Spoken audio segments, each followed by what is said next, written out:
ராமாபுரத்துல இருக்கிற ஜமீன்தாரோட வீட்டுக்கு புதுசா சமையல் வேலைக்கு சேர்ந்திருந்தா ரங்கா. சமைக்கிறதுல அவனுக்கு திறமை இருந்தாலும் அவனுக்கு சோம்பேறித்தனம் ரொம்ப அதிகம். அவனுடைய சோம்பேறித்தனத்தினால ஜமீன்தாருக்கு எப்படிப்பட்ட சாப்பாடு போட்டான் அப்படிங்கறத தெரிஞ்சுக்கிறது தான் இந்த கதை. காலையில 9 மணி. ரங்கா காய்கறி எல்லாத்தையும் முன்னாடி வச்சுக்கிட்டு கண்ணை மூடிக்கிட்டு தூங்கிக்கிட்டு இருந்தான். மெதுவா கொரட்டு சத்தமும் வந்துகிட்டு இருந்துச்சு. அப்பதான் அவனுக்கு உதவி செய்ய கோட்டி அங்க வந்தான். டே ரங்கா, எழுந்திரிடா. மணி 9 ஆச்சு. ஜமீன்தார் 12 மணிக்கு சாப்பாட்டுக்கு வரேன்னு சொல்லியிருக்காரு. நீ இன்னும் தூங்குனா எப்பதான் சமைக்க போற? ரங்கா கண்ணு திறந்து விருப்பமே இல்லாம, டே ஏண்டா கத்துற? கோழிக்கு வரதுக்கு முன்னாடியே எழுப்புவியா? சமைக்க இன்னும் 3 மணி நேரம் இருக்கு. ஜமீன்தாருக்கு எப்ப பார்த்தாலும் புதுசா சமைக்கணும். என் உயிரே போகுது. முதல்ல இப்படி பேசுறத நிறுத்து. இந்தா கத்திரிக்காய், தக்காளி, கீரை எல்லாம் கொண்டு வந்திருக்கேன். கீரையில கொஞ்சம் மண் அதிகமா இருக்கு. இலையெல்லாம் தனித்தனியா கழுவணும்.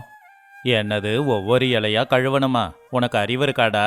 எப்படியும் கீரைய வெட்டினதுக்கு அப்புறம் கழுவ போறோம், வேக வைக்கவும் போறோம். அதுல மண்ணோ புழுவோ இருந்தா தானா போக போகுது. இதை தனியா வேற கழுவணுமா? வேணாண்டா, சோம்பேறித்தனம் காட்டாத. கல்லு மாட்டுச்சு ஐயா நம்மள கொன்னே போட்டுடுவாரு. பார்த்து செய்யி.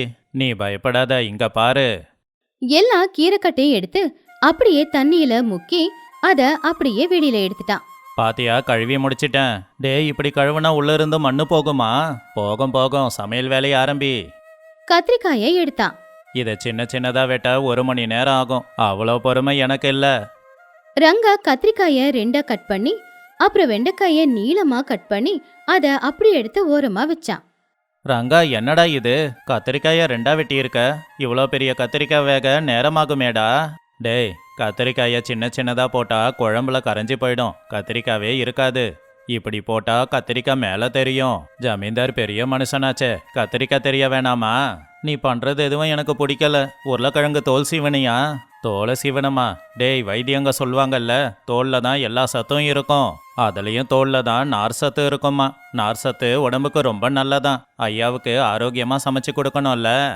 டேய், உன் சோம்பேறித்தனத்துக்கு ஆரோக்கியம்லாம் பேர் வைக்காத. இஞ்சி பூண்டு நசுக்கணும், உரலுங்க. அதை எதுக்குடா இடிக்கணும்? கை தான் வலிக்கும். பேசாம ஒரு துண்டு இஞ்சியும் 4 துண்டு பூண்டையும் குழம்புல போட்டா தானா கொதிக்கும் போது அதோட ரசம் எல்லாம் குழம்புல கலக்க போகுது. இதுக்கு எதுக்கடா உக்காந்து இடிக்கணும்? இது அநியாயம்டா. இஞ்சி மட்டும் வாயில கிடைச்சா அது காரம் தாங்க முடியுமா? வாயை முடிக்கிட்டு அடுப்பை பத்த வை. என் சமையல் கைப்பக்குவம் உனக்கு தெரியாது. நான் சமைச்சா ரொம்ப நல்லா தான் இருக்கும். அடுப்புல பெரிய பாத்திரத்தை வச்சு ரங்கா சமையல ஆரம்பிச்சான். ஆனா ஒவ்வொரு தடவையும் அவனுடைய சோம்பேறித்தனம் தெளிவா தெரிஞ்சுது. ரங்கா, எண்ணெய் காஞ்சிடுச்சு, கடுக போடு. கடுகு நல்லா வெடிக்கணும்ல. கடுகு வெடிச்சா கடுகு எம்மேல படுண்டா. அந்த எரிச்சலை என்னால தாங்க முடியாது. கடுகு, எண்ணெய், கருவேப்பிலை எல்லாம் ஒன்னா போடலாம். எல்லாத்தையும் மொத்தமா எண்ணெயில தூக்கி போட்டான். டேய், இப்படி எல்லாத்தையும் ஒன்னா போட்டா எப்படிடா? வெங்காயம் வேக நேரமாகும். கடுகு வெடிக்காதே. ஏண்டா இப்படி பண்ற? சும்மா இருடா. எல்லாம் வெந்தா நல்லா இருக்காது. பாதி வெந்தாதான் நல்லா இருக்கும். இப்போ மசாலா போட வேண்டிய நேரம். தனியா சீரகம் 2த்தையும் வறுத்துட்டு பொடி பண்ணணும். குழம்பு கொதிக்குது. தனியா இடிச்சு கொண்டு வரவா? எதுக்குடா இடிக்கணும்? மறுபடியும் கஷ்டம். கொஞ்சம் தனியா சீரகத்தை அப்படியே போட்டுடலாம். தானா குழம்புல வேகும்போது அதோட மனமும் வரும். டேய், தனியா வாயில மாட்டுச்சுன்னா அப்புறம் கசக்குண்டா. கசப்பு உடம்புக்கு நல்லது தானடா. வேப்பம்பு மாதிரின்னு நினைச்சுக்கோ. இப்போ ஒலையில அரிசி போடுற நேரம். ஜமீன்தாரு சின்ன அரிசி தான் சாப்பிடுவாரு. அதுல நெல்லு கல்லு எதுவுமே இல்லாம பாத்துக்கணும். ரங்கா, அரிசியில கல்லு இருக்குடா. ஜலிச்சு கொட்டலாமா? என்னது, அரிசிய ஜலிக்கணுமா? எதுக்கு? எனக்கு இடுப்பு வலி வரவா? அதெல்லாம் வேணாம். நல்லா 2 தடவை தண்ணி ஊத்தி கழுவினாலே கல்லெல்லாம் போயிடும். அதையும் மீறி 2 கல்லு ஜமீன்தார் வாயில மாட்டுச்சுன்னா உங்க பல்லு வயிறுன்னு சொல்லி சமாளிச்சிடுவேன். இதெல்லாம் எனக்கு ரொம்ப பயமா இருக்குடா. ஆமா, சாப்பாடு வெந்துச்சான்னு கூட பார்க்க மாட்டியா? அதுக்கு என்னடா, கண்ணால பார்த்தே கண்டுபிடிப்பேன். அப்படி ஒரு அளவா தண்ணிய ஊத்திட்டான். தண்ணி அதிகமா இருந்தா கஞ்சி கோத்துக்கும், கம்மியா இருந்தா வேகாது. பரவாயில்ல, எப்படி போட்டாலும் அவரு சாப்பிடுவாரு. சாப்பாடு நல்லா இல்லைன்னா அவரு சாப்பிடவே மாட்டாருடா. சாப்பிட்டா சாப்பிடட்டும், இல்லைன்னா போட்டோம். இப்போதைக்கு உப்பு காரத்தை போடுவோம். டப்பாவை எடுத்தான். எவ்வளவு உப்பு போடணும்? ரங்கா ஒரு கைப்பிடி உப்பு எடுத்து போட்டுட்டான். அதுக்கப்புறம் மிளகாத்தூளையும் ஒரு கைப்பிடி எடுத்து போட்டுட்டான். டேய், இவ்வளவு உப்பு காரமா? ரொம்ப காட்டா இருக்கும்டா. குழம்புல உப்பு காரம் அதிகமா இருந்தா கொஞ்சமா தான் சாப்பாட்டுக்கு போட்டுப்பாங்க. இப்ப குழம்பு அதிகமா செலவாகாது. இதெல்லாம் நுணுக்கம். ரங்கா சமையல அப்படியே விட்டுட்டு மறுபடியும் ஓரமா போய் உக்காந்துட்டு தூங்க ஆரம்பிச்சான். பாத்திரத்திலிருந்து வித்தியாசமான வாசனை வந்துச்சு. மதியம் 12 மணி ஆச்சு.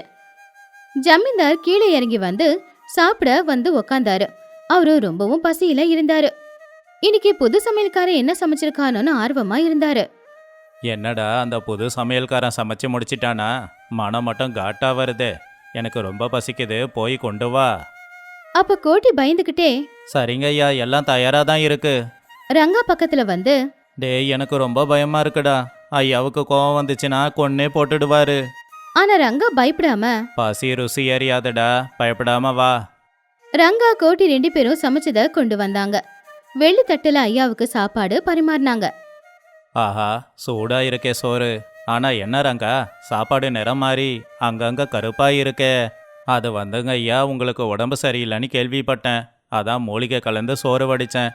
கருப்பா இருக்கிறது மூலிகைங்க ஐயா. மூலிகையா? நல்ல விஷயம்தான். சரி, குழம்ப ஊத்து. ரங்கா கத்திரிக்காய் உருளைக்கிழங்கு குழம்ப ஊத்துனா. ஜமீன்தார் குழம்ப உத்து பார்த்தாரு.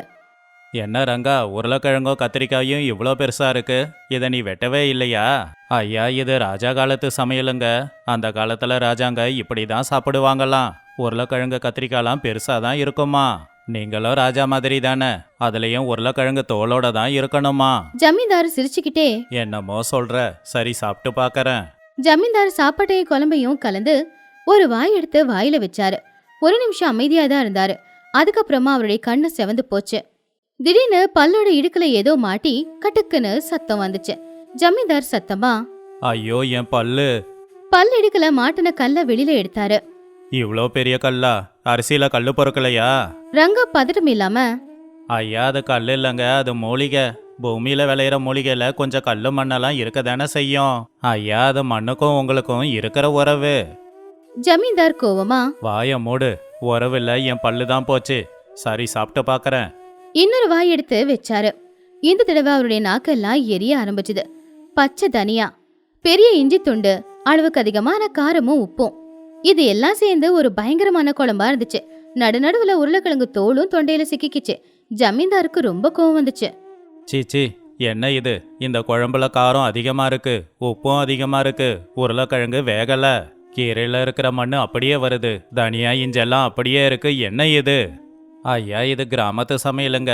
உங்களுக்கு கொஞ்சம் புதுசா இருக்கும், போக போக பழகிடுங்க. இது உடம்புக்கு நல்லது. அப்புறம் அந்த மண்ணு கூட உடம்புக்கு ரொம்ப நல்லது. ஜமீன்தார் கோவமா எழுந்திருச்சு. வாய மூடு. காய்கறிய நறுக்கல, அரிசியில கல்லு பொறுக்கல, மசாலாவை இடிக்கல, கீரைய கழுவல. உன்னோட சோம்பேறித்தனம் என் சாப்பாட்டு தட்டுல தெரியுது. நீ இவ்வளோ பெரிய சோம்பேறியா? ஐயா, உங்க நல்லதுக்காக தான். வாய மூடு. நீ எனக்கு நல்லது பண்ணல, கெட்டது பண்ணிருக்க. டேய், நீ சொல்லு, இவன் எப்படி சமைச்சான்? கோட்டி பயந்துகிட்டே, ஐயா, மன்னிச்சிடுங்க. கீரையை அவன் கழுவுல, தண்ணியில முக்கி எடுத்தான். மசாலா வரைக்கல, அப்படியே போட்டுட்டான். காய்கறிய நறுக்கல, 2 வெட்டி போட்டுட்டான். எவ்வளோ சொன்னாலும் அவன் கேட்கல. பாத்தியாடா, சமைக்கிறது ஒரு கலை. அதுல உன் சோம்பேறித்தனத்தை கலந்து சாப்பாட்டை விஷமாக்கிட்ட. உனக்கு தண்டனை இருக்கு. ஜமீன்தார் கோவமா சமையலறைக்குள்ள போனாரு. ரங்காவையும் கோட்டியையும் சமையலறைக்குள்ள வரவும் சொன்னாரு. ரங்கா, இந்த சமையல் உடம்புக்கு நல்லதுன்னு பெருமையா சொன்னல. இப்ப சமைச்ச எல்லாத்தையும் நீயே சாப்பிடு. ரங்கா அதை கேட்டு பயந்தே போயிட்டான். ஐயையோ, அதுல உப்பு காரம் அதிகம், கல்லெல்லாம் இருக்கும். நான் சாப்பிட்டா உடம்புக்கு முடியாதுங்க. ஏண்டா, உன்னால இந்த சாப்பாட்டை சாப்பிட முடியாது, ஆனா நான் சாப்பிட்டு வீணா போகணுமா? அதெல்லாம் முடியாது. இன்னைக்கு மொத்த சாப்பாட்டையும் நீ தனியா தான் சாப்பிடணும். ரங்கா அழுதுகிட்டே, ஐயா, மன்னிச்சிடுங்க. நான் பண்ணது பெரிய தப்பு தான். இவ்வளோ பெரிய தண்டனை வேண்டாம். நீ பண்ண தப்புக்கு இந்த தண்டனை கம்மி தான். ரங்கா வேற வழி இல்லாம அந்த சாப்பாட சாப்பிட ஆரம்பிச்சான். முத வாய்க்கே அவன் கண்ணுல இருந்து கண்ணீர் கொட்ட ஆரம்பிச்சுது. உப்பு காரம் அளவுக்கு அதிகமா இருந்துச்சு. குழம்புல இருந்த மண்ணு நாக்குக்கு கீழே இருந்துச்சு. உருளைக்கிழங்கு வேகவே இல்ல. அவன் தொண்டையில அது இறங்கவும் இல்ல. அட கடவுளே, இது சாப்பாடு இல்ல, விஷம். இதை நானா சமைச்சேன்? பாத்தியா ரங்கா, நீ சமைச்சதை உன்னாலேயே சாப்பிட முடியல. உனக்கு கடவுள் சமைக்கிற திறமைய கொடுத்துருக்கான், ஆனா கூடவே சோம்பேறித்தனங்கிற குறையும் கொடுத்துருக்கான். அந்த சோம்பேறித்தனத்தை விட்டுட்டா நீ நல்லபடியா சமைச்சு பெரிய ஆளா வருவ.